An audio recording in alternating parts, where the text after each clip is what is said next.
नमस्कार मो मोनालिसा स्वागत करुछि आपण माननकु आम कृषि आउ एक सुंदर अध्याय को आम कृषि यही अध्याय रे आज आम आलोचना करिबा आम धान फसल रो जिंक को केते प्रयोग करिबा एवं केउ समय रे प्रयोग करिबा की प्रकार जिंक आम प्रयोग करिबा जहा द्वारा आम धान रे अधिक रु अधिक पिलो आसीबा सहित आम अधिक रु अधिक धान उत्पादन मध्य करि परिबा। आज रो वीडियो रे से विषय रे आलोचना करिबा।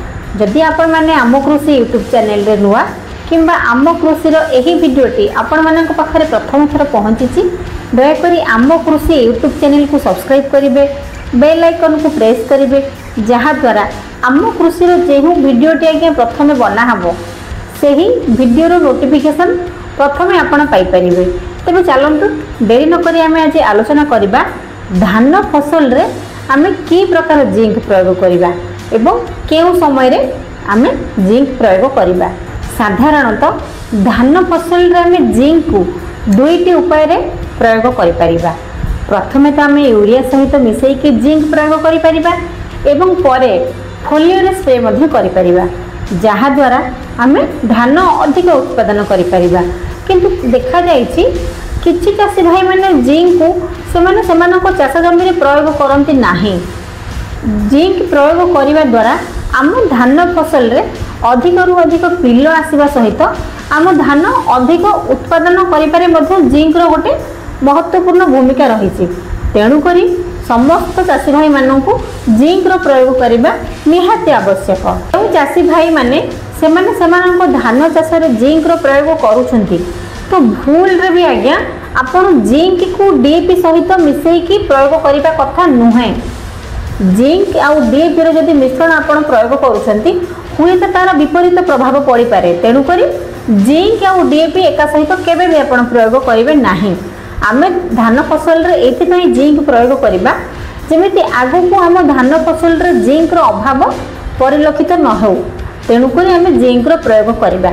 जिंक रो प्रयोग फल रे अधिक रु अधिक पिलो आसीबा सहित आमे धान अधिक उत्पादन मध्य करि परिबा। किछि चाषी भाई माने प्राय तो कंफ्यूज हो जांती केउ प्रकार जिंक सेमाने सेमानको चाष जमी रे प्रयोग करिवे। मार्केट रे आगे आपण विभिन्न प्रकार जिंक पाई परिबे।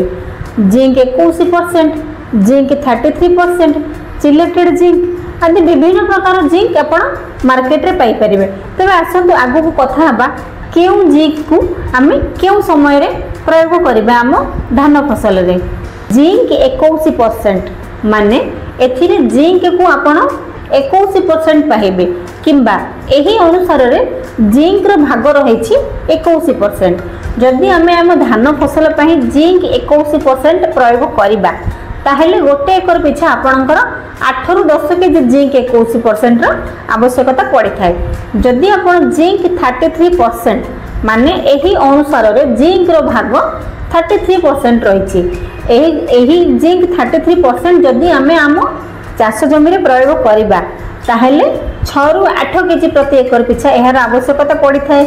एहा मार्केट रे आपण जिंक सल्फेट नाम रे मध्य पाई परिबे एवं किछि मात्रा रे आपण एथिरे सल्फर मध्य पाई परिबे।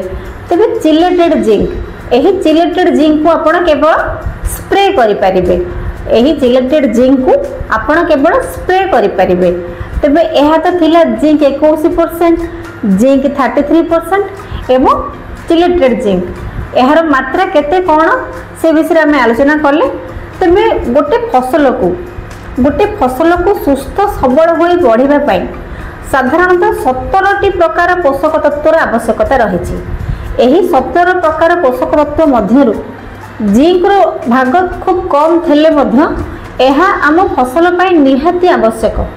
आमे जदि जिंक अनुसार आमे आम फसल रे प्रयोग करिबा नाही ताहले आगु को आम फसल रे निश्चित भाव रे जिंक रो अभाव देखा जिवो।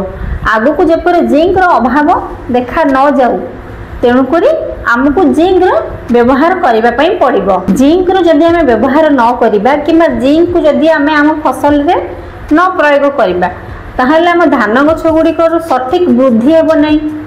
धान गछ गुडी को पिलो खूब कम आसीबो एवं पिलो जदि खूब कम आसे ताहले निश्चित भाव रे अम्ल मध्य कम आसीबो। तेणुकरी आम फसल रे निहाती भाव रे आमको जिंक रो प्रयोग करिबा को पड़िबो। आशा करुच्ची यही जिंक अनुसार विषय में छोटिया भिडटी आपण भल लगी जदि ये भिडटी भल लगी थाए लाइक करेंगे आम कृषि यूट्यूब चैनल को सब्सक्राइब करेंगे रही नमस्कार मु मोनालिसा देखा आपण मान सहित आम कृषि आउ एक सुंदर अध्याय।